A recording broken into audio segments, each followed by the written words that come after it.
All right, hello. Welcome to Drupal Camp, Colorado, and this is Hello Drupal 10, part 1. And we're going to do two different parts here. This is an introduction to Drupal 10 for beginners. And this is about 3:15 here now in Denver. We'll go to about 4 o'clock. After that, we'll have an after party. This is just a sneak preview for all the people that are here. But in terms of an agenda of what we're going to accomplish here in part 1, we'll have who, what, where, when, why, of course, how much, some basic terms, history, installation and hosting options, Drupal's admin user interface, creating content, users and permissions, and the most important part about learning basics of Drupal, content types and fields plus Drupal, or with views. Hello, everyone. Again, my name is Matthew Lecklider. Not too many people on the audience. We have a lot of remote people watching, so I'll kind of jump through here and introduce myself. I'm a consultant. I'm based in Chicago and Michigan. Why am I here? I like going to these events and networking with people, so I can learn on ways to help other businesses. And I've made a career out of that the past 2 decades, literally learning how to help businesses with technology with the focus on Drupal.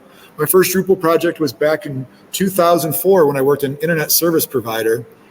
And we had a lot of people calling our 24-hour call center. How do I set up email? How do I set up Outlook? So I created us a Drupal 4 site that had all the information that was there. And it made everybody's life a lot easier.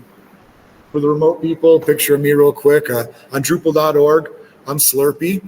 If you have not created an account on Drupal.org, that should be your first step in joining the Drupal community. If you've ever been in Chicago or the Midwest, you may have been to some of our events. Many years ago, I started the Chicago Drupal Meetup Group, organized several Drupal Camp Chicagos, which have now become Mid-Camp. I don't have much to do with that anymore, but I have also spoken at Drupal cons and camps in Australia, Asia, Europe, North and South America. Some Drupal projects and industries I work in and focus in are universities, also K through 8, higher ed in general, public libraries, media, entertainment, a lot of government-related websites, big focus on startups, marketing, and even done some impressive real estate projects with Drupal. Again, those are all Drupal projects. And at a personal level, I enjoy skateboarding, snowboarding, bicycling, running, and dogs. I'm a big dog person. As I mentioned, I organized some Drupal Camp Chicago, so kind of here's my view from 2011 Drupal Camp Chicago, and we got that going. And I even did Drupal camps around the world. This is Drupal Camp Sri Lanka back in 2012. And we had 80 people over a couple of days there learning about Drupal right after their civil war, which is very really interesting. And moving forward, what are we all here for? Hello, Drupal 10. Yay, it's here. And we cannot learn about the future without learning about the past and some quick Drupal history. If you look in the red sections here, nothing was really going on. There wasn't too many people using Drupal 1.0 or 2.0, 3.0. In fact, Drupal 1.0, which came out in 2001, was technically kind of called Drop or Dorp.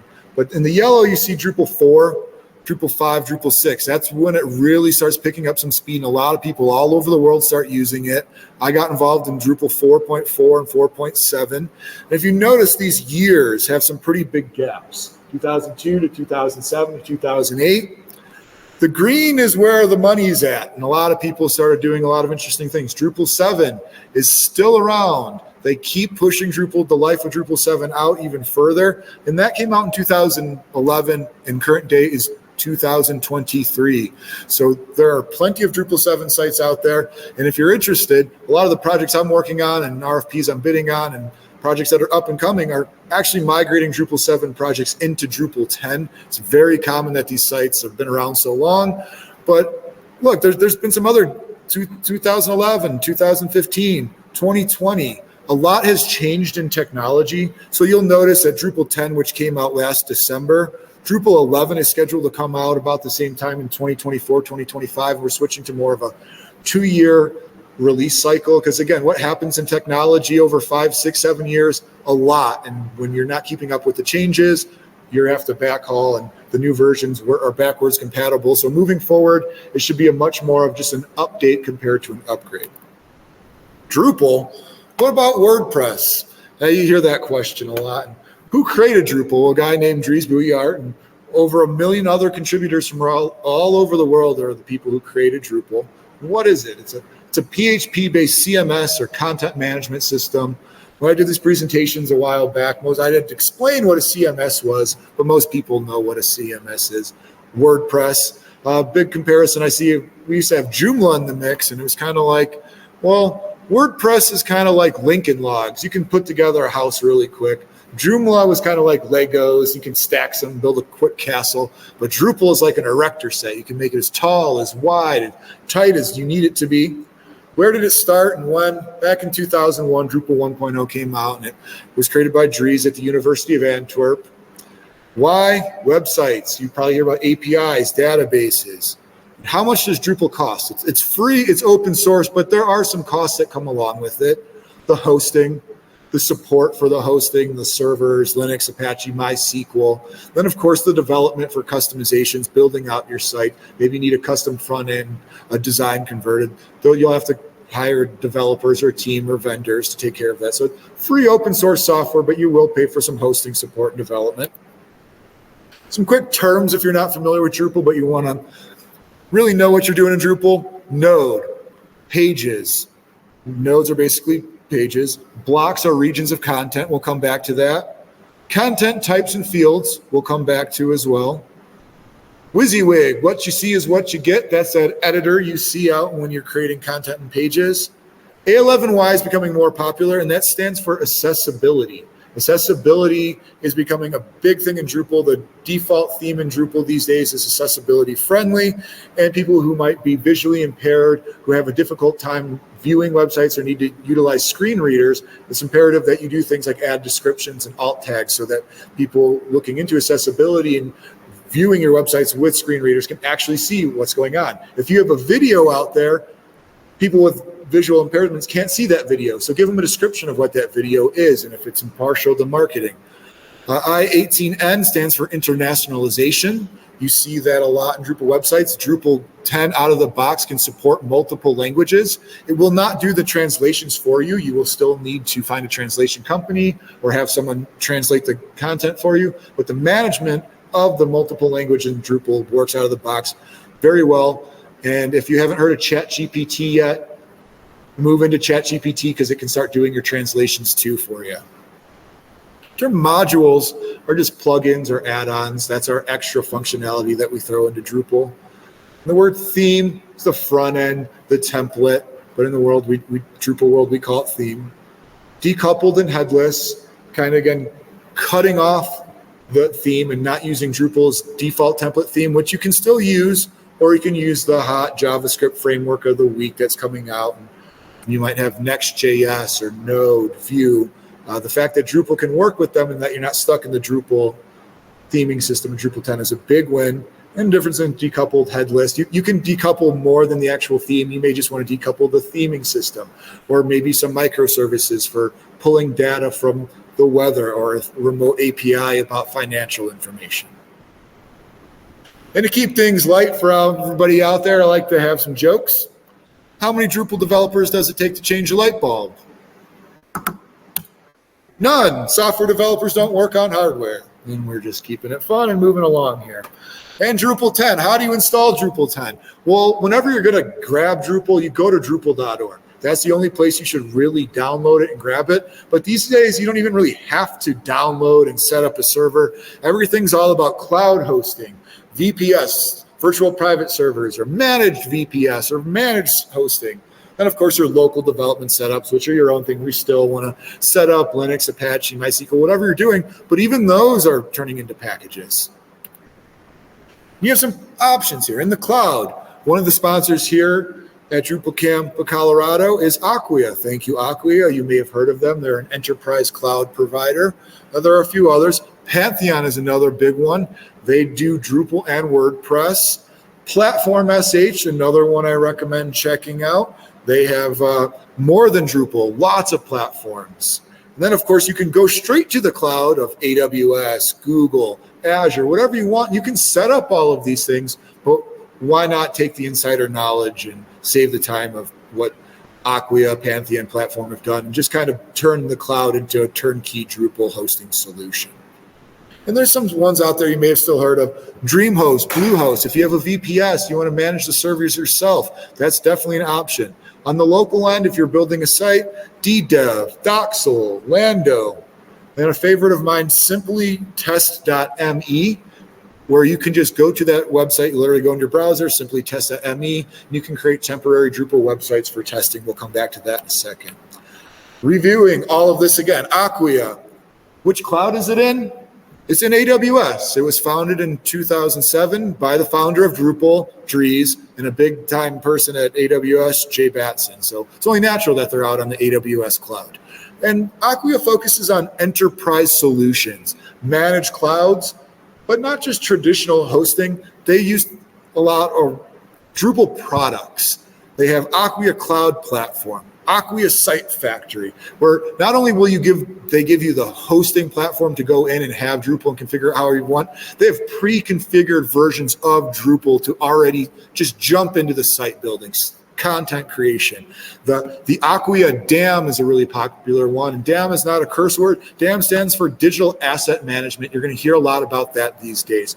How many organizations out there, it might be one organization, but they actually have 20 different websites. They might have a donation portal. They might have a login portal for staff. They have the public-facing website. They have Facebook.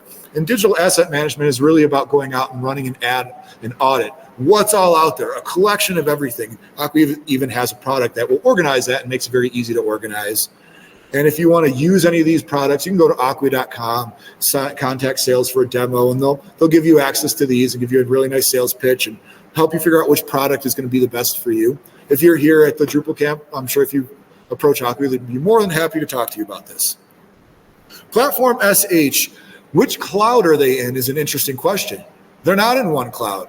They support multiple clouds. They're in AWS, Google, Azure, Orange, which is in Europe. When you create an account and you deploy your Drupal site in Drupal and platform, it asks you, which cloud would you like to be in? Oh, I want this project to be in Google. Oh, this one has to be in the Eastern region. You get to pick those things, point and click very easily. Again, if you're going to go to AWS, you could do all that yourself, but why not just go to the people that have figured this out for you?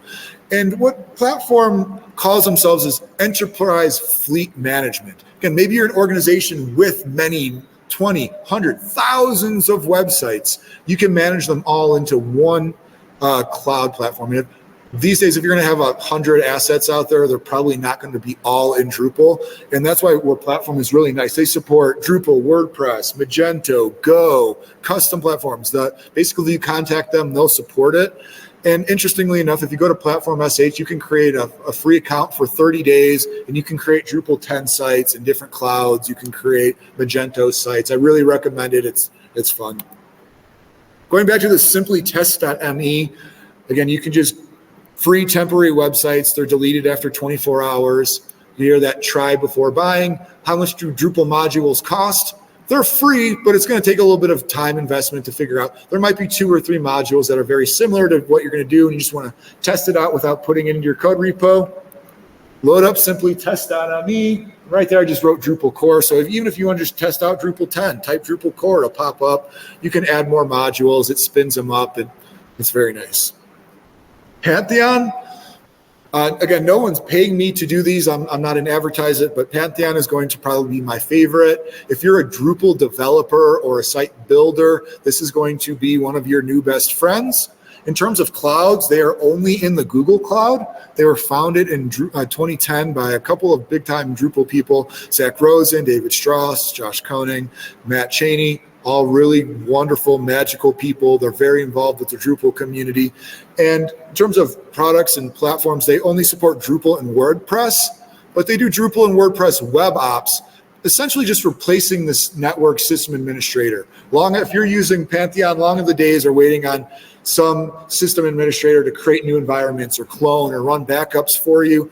Pantheon has a beautiful dashboard that does all of that for you, point and click. And if you'd like to follow along at home or you're watching this at another time, go to pantheon.io, register a free website. It doesn't expire. You can have up to 2. You can have a Drupal website, a WordPress site.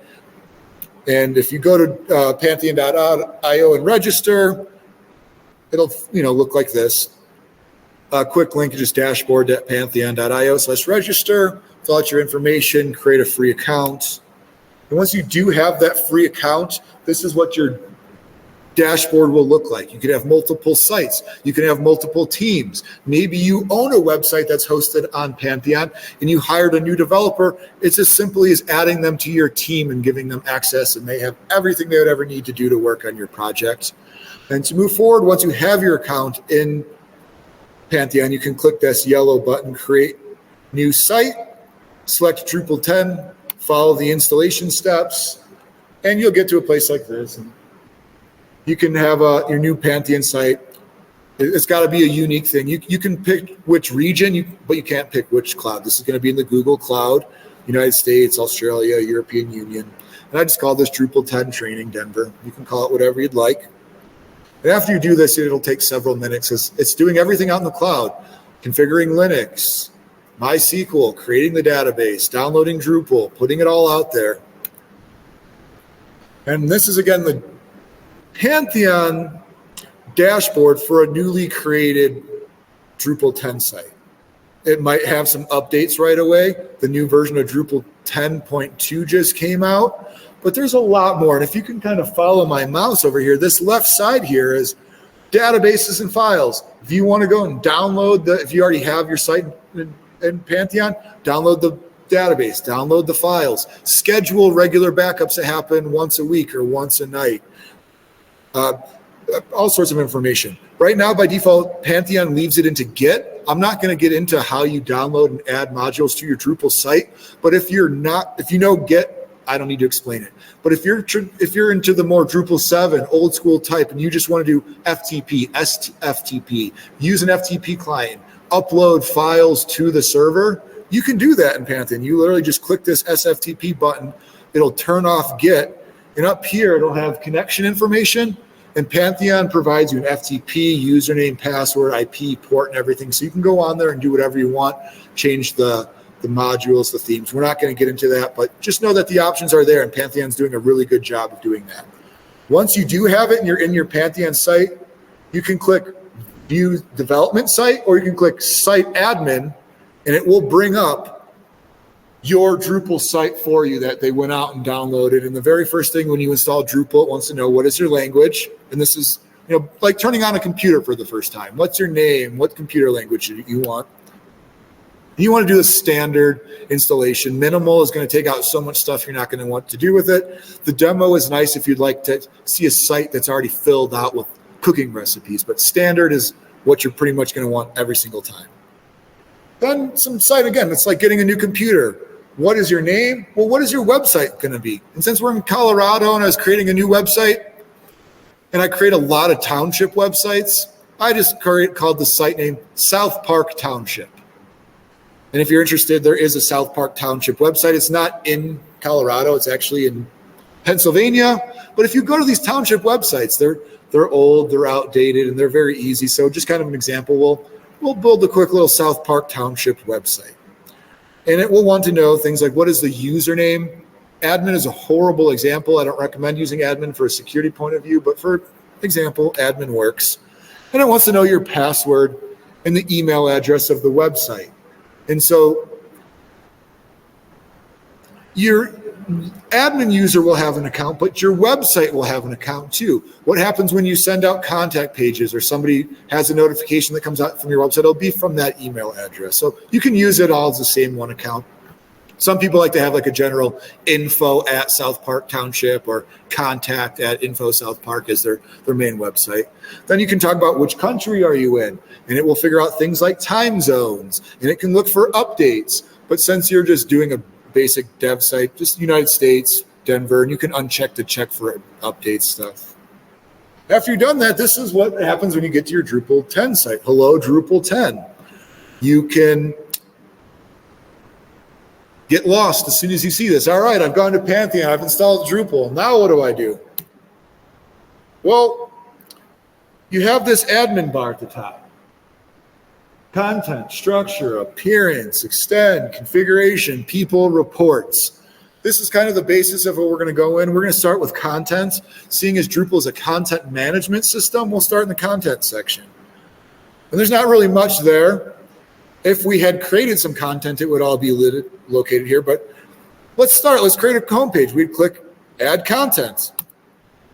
And by default, Drupal gives you two content types. You're going to hear that term a lot. We're going to come back to content types. But by default, out of the box, Drupal gives you article and basic page. Article can be thought of like a blog, a journal, dates and times that go in order. But we're going to go with a basic page, maybe our home page, about page. When you create an about page or a basic page, you get basic fields, the title and the body. Well, the title can be welcome or home page. The body can say something such as, welcome to South Park Township. Hello, world. And if you see this thing down at the bottom where it says published, that's literally how you turn things on or off. Maybe we don't want this page to be published yet. All you do is uncheck that. You can work on it, save it, and when you're ready, you can publish it. Or maybe it's been published for a long time and somebody tells you, Matt, you got to get rid of this page right now. I don't care what you do. You log in here and you come in and you uncheck publish. That's on or off in Drupal speak. To the right-hand side, you have revision messages. So maybe every time you update the homepage, you might add a revision message. Do you want to put this page into a menu system? We'll come back to that. But look at this URL alias. How do you name this? If this is going to be the homepage and we know that it's going to be southparktownship.com/home, how do we declare it's going to be /home? Well, you do that right here, the URL alias. And it's a Drupal thing. You have to put the /. So again, in terms of things we input on our basic page, we gave it a title of welcome, a body of welcome to South Park Township, hello world, and a URL alias of /home. All right. And if you go to your page, how do you tell it to be the homepage? Just because we gave it the URL of /home doesn't mean Drupal knows it's the homepage. And this is a page a lot of people overlook when they first install Drupal. And going back to our admin bar up here, content, structure, appearance, we're going to go into configuration. And you're going to want right into system, you're going to want basic site settings. A lot of people overlook that. Remember when we first installed Drupal and I said, what is our site name? How do you declare that? Well, if you ever want to go back and change the site name, you go to configuration, basic site settings. And again, you can see that site name. That's where I put South Park Township. And how do you declare the front page? Since we saved our homepage /home, we can come in here and type /home and click save. So that's how you declare your homepage. And if you notice now, I have the URL page up here and we save to our page, welcome. But you'll notice we have this thing here since we're logged in as admin, view, edit, delete, revisions. What happens when we edit? It looks like this.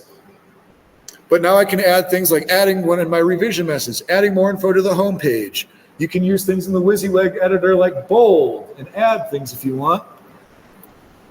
And then after that, if you save it, you'll see multiple revisions. So maybe you don't like that revision, you can change it, revert it. And this is very helpful for websites that are very old. We had an about page that was perfectly fine for 10 years. Then one day someone logged in and changed something. We don't know where it went wrong. You can come back here and just revert back to the version you knew worked out fine. And if you come back to this admin bar again, content structure, if you ever want to find the content you've created, you click content. And now since we've created a home page, you can see this here and you can come back and edit it. Going back up into our admin bar, content, structure, appearance. Now we're going to go into people, because people is the user management system. This is something you're going to want to do in Drupal. This is where you add users, change passwords, delete users, all sorts of things.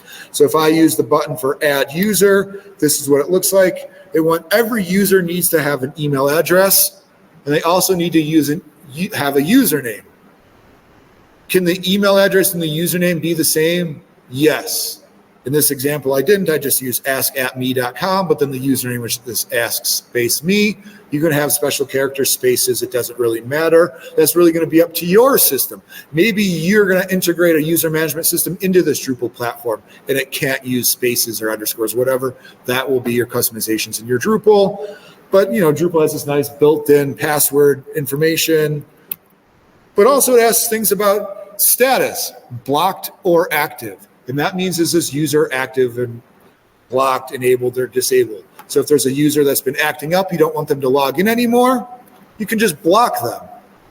Roles are the groups of permissions of users. By default, Drupal comes with 3 user roles: content administrator or content editor, administrator, and just anonymous. When we add new users, you usually want to give them a role. And then you can even give a checkbox for notify them of a new user. That will come up in a second. When you create a new user for someone, should it send an email saying, welcome to the website, here's a link to log in?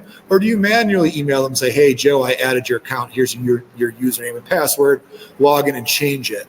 By default, Drupal will give users avatars. You can have a profile picture and even a personal contact form. By default, that's enabled by in Drupal 10. But if you want to turn that off, if users don't want to be able to email each other, you can turn off that personal contact page. So let's say I click that blue button and I added a user for Ask Me. You notice that the admin user is the first one I created when I first installed Drupal, has the role of administrator, but then I added a new user, Ask Me. Okay, so remember before we just went to basic settings for the overall site and we could change the home page and the site name? Well, there is also in this, again, going to the top admin menu where you spend a lot of time, content, structure, appearance, configuration. You have settings, basic site settings for your overall site, but you have people account settings where you'll have just overall settings for your users. So again, do you want to allow that personal contact form for all the users? You can just turn that on and off over here. Do you want users to be anonymous? Or maybe this is a sports page for a university. Or do you want to call them Broncos or Rockies by default? But then here's a really important thing. This is overlooked by many Drupal developers: registration and cancellation. So I just clicked the blue button to add new users, but who should be able to do that? Should only administrators be able to do that? Or should visitors be able to go to the website, click register and fill out fields and create the account themselves? Or should visitors be able to create the account themselves, fill out the fields, and then an admin has to approve it through moderation? If this is a township website, you probably do not want visitors to be able to create accounts. So your own administrators only, meaning an admin has to log in, go to people, click add account, and manually add the users. And then you even have an option there for require email verification when a visitor creates an account. So say you have a new account, a visitor created an account, they got an email, their account is not active until they actually click a link. You see that on a lot of systems. Drupal has that built in. Further down on this page, this is still the people account settings page. When canceling a user account, what should happen? Say this is an existing website, you've had users and you want to disable an account. Do you want to disable the account and keep its content? Do you want to disable the account and unpublish its content, or delete the account and make its content belong to anonymous users? You have a few options here, things to think about. How do you add accounts? Can they create content? And what happens if you ever delete them? And then that goes back to, should you ever delete accounts, or should you just block them or disable them? This fun part here, these are all different email templates. Remember, so say you add an account for someone and it sends them a notification email. What does that email say? Well, you can customize it right here. Say you actually block somebody. Do you want an email to go out to them saying, sorry, but you've been blocked. You can no longer log into the website? Again, you have different options. They're waiting. The admin added you. Just welcome. Is their account activated? Account blocked? And I can't tell you how many advanced Drupal developers I've seen write custom modules to do these same exact functionality, but it's just built right into Drupal core. Let's get back into a joke. Keep it fun. Why couldn't the user go to the admin party?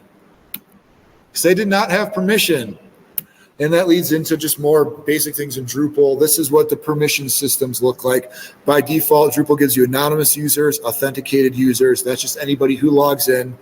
Content editors and admins, they see everything. And here's just 2 sample examples. That contact page. Do we want anonymous users to be able to use the basic contact form that's built into the Drupal? Sure. Or maybe you do not want a contact page. You don't want people contacting you and writing you contact messages. You just uncheck that. An anonymous user will never use that page again. What about search? Say you turned on the core search page. Maybe you want anonymous users to use it. You find anonymous users, you search, but maybe you don't want to do that. You uncheck that. This is just scratching the surface, getting into permissions. It can get very granular, but you usually want to have groups of permissions called roles. Structure. So we've been talking about this admin bar at the top a lot. Content, structure, appearance. So let's take a look into structure, because now we're going to go back to that term content types, because this is big in Drupal. Content types. By default, Drupal, again, remember when we created our homepage, we only had article and basic page. You got articles like a blog, basic page is a good thing for your homepage, maybe an about page. Let's go ahead and create a new content type. So we click that blue button and create content type. And since we're going to create a township website, we're going to create a content type called meeting minutes. If you've ever been to a township website or participated in your local township, they have meetings, public forums. They have to have an agenda out there. They have to schedule it. They have to make notes of who attended, what was discussed. And all the township websites I build for people, this is the most important feature. They have to upload these meeting minutes. All right, well, let's create a content type. Call it meeting minutes. By default, Drupal gives you fields, title and body, but when you want to add more to it, such as a field for a PDF upload, for like the meeting minutes, you can click the button for create a new field. So in Drupal terms, this is the secret sauce, creating custom types and custom fields to go along with it. So if we have a new content type we created called meeting minutes, and now we're going to add a field to that content type called for field, we're going to call it meeting minutes PDF. And this is just going to allow people to upload a PDF. And it asks a couple questions. Is this a public, private, or should it be a private file, meaning you have to log in to actually access this? How many files can they upload? Can it be 2 or 3 or unlimited? For this, we're going to limit them to 1. And then you have more options. What type of file extension should be uploaded? Text, whatever. Since this is just PDF, we have to force it to PDF.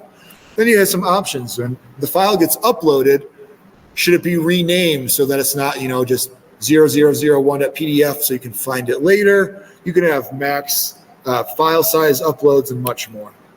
So now if we look at our content type with our fields, not only do we have the body, but we have the PDF file upload option. Okay, going back to our menus up here at the top, content, structure, appearance. We want to create some content. Let's create some meeting minutes. All right, so you're going to go to content, and you'll notice when we go to content and add content, not only do we have article, a basic page, we now have meeting minutes. So we click meeting minutes, and again, we have this title, we have body, but we have a new option to upload PDF files. And let's say I filled it out, I gave it a title of June 12th meeting, and I uploaded a PDF file, and you can see what that would look like here. I'll go ahead and do it again. I created a second node in Drupal, which is a page. I went to content, create content, meeting minutes, gave it a title of July 10th meeting minutes, and then I actually uploaded the PDF. And if you're interested, I actually did go to the South Park Township and went to their meeting minutes, and these are actually PDF files from their meeting minutes from the most recent one. Okay, so I've created a couple of pages, and each one has a meeting minutes with PDFs. How do I view all these uploaded meeting minutes? They're in Drupal, but I can't find them anywhere. Views. It's a module in Drupal. It's probably one of the most important things in Drupal. It's in Drupal core now. And remember this thing at the top, this admin bar, content, structure, appearance.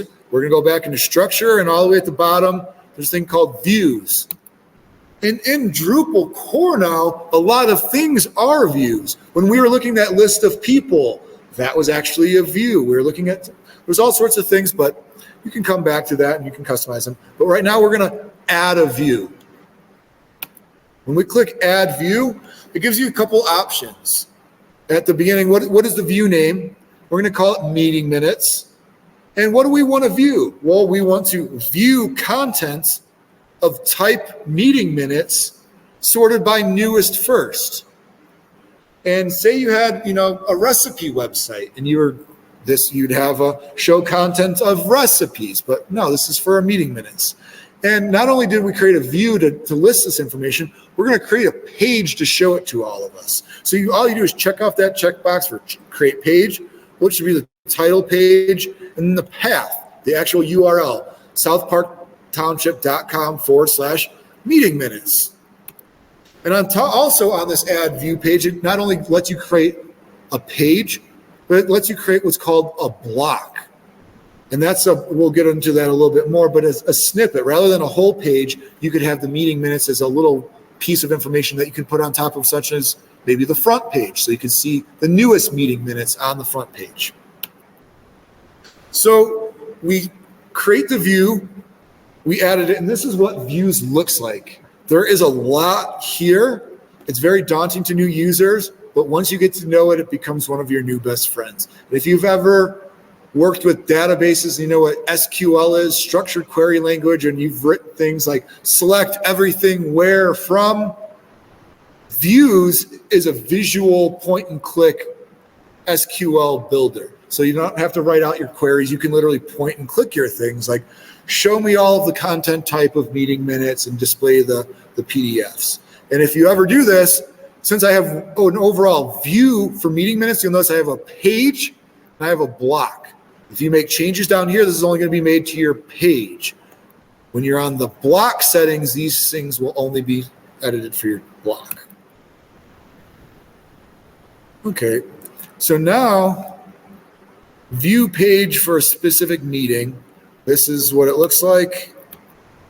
It lists all of my nodes with my pages with my PDFs. All right, so now let's go back to that block system, because this is just a page that shows meeting minutes, right? It's just a listing of them. This view is just going to show meeting minutes 1, 2, and the date they were ordered.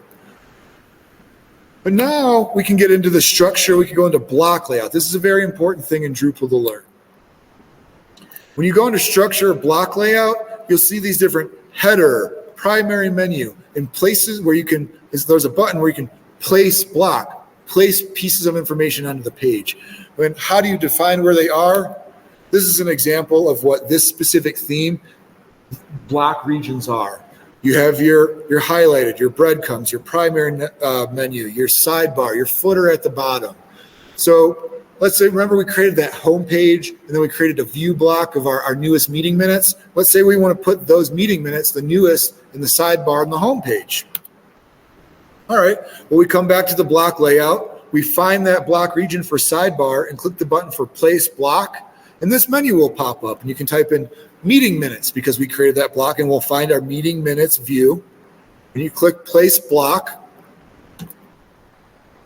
And you have some more options of maybe you don't want this block to show up on every page or only certain pages. And I only want this to show up on /home. Or maybe you only want certain user roles to see it.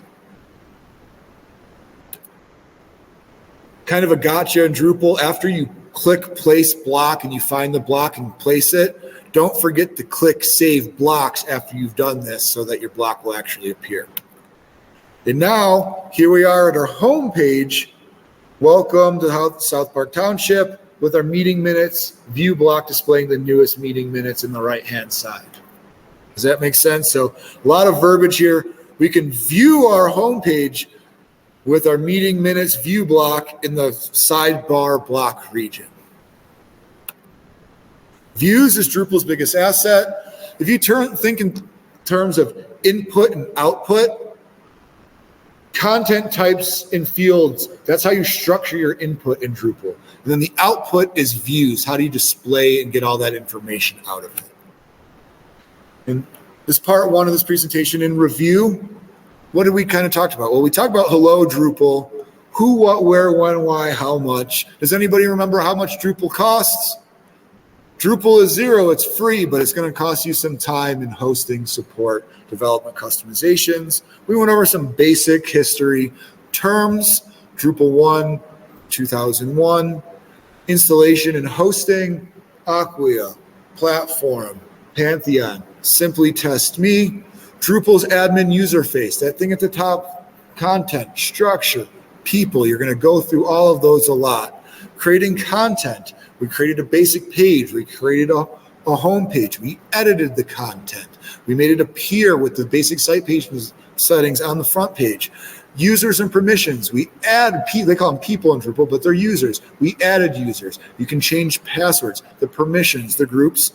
Then this last two, if there's anything that you walk away from this presentation, are what are the content types and fields, and what are views? And to reiterate, we used an example website, a township. Lots of townships use Drupal to build websites. So we're in Colorado, we use South Park Township. We're using it to build a Drupal website. Well, not only can you use article to have a blog, and basic page to create our home page, our about page, our terms page, but for special types of content that townships needs for meeting minutes. Well, we created a new content type called meeting minutes, and we added fields specific to it for things like PDF upload of those meeting minutes. And then when we add content for the meeting minutes, and maybe you add meeting minutes for multiple years and every single month, and you want to sort and view them and sort them, that's where the views module comes in. So if you're going to walk away from anything, input in Drupal, content types and fields, output views. Wrapping up with a fun little question. What did the Drupal website say at dinner? I'd like to see a menu. Questions? We can open it up. People see this again. Just an easy way to reach this. I set up Drupal10training@gmail.com. You can contact me there. And again, hey, if you're in the audience, this is where the after party is. Thank you, Acquia. It's not too far away. Any questions from the virtual world? Nobody's asked any questions. All right, well, that's it for me, and we will get started here in about 10 minutes with a part 2, where this was really just an intro of where to get Drupal, how to get started, and what to do. Part 2, we're going to jump straight into it. Site building and more modules. We're going to swap the hop-in. Sure, we'll switch hop-in rooms, but we'll jump straight in. I believe we're going to go over 45 modules that are Drupal 10 ready that I'm working on with a lot of projects. All right. Thank you. Thank you. Thank you.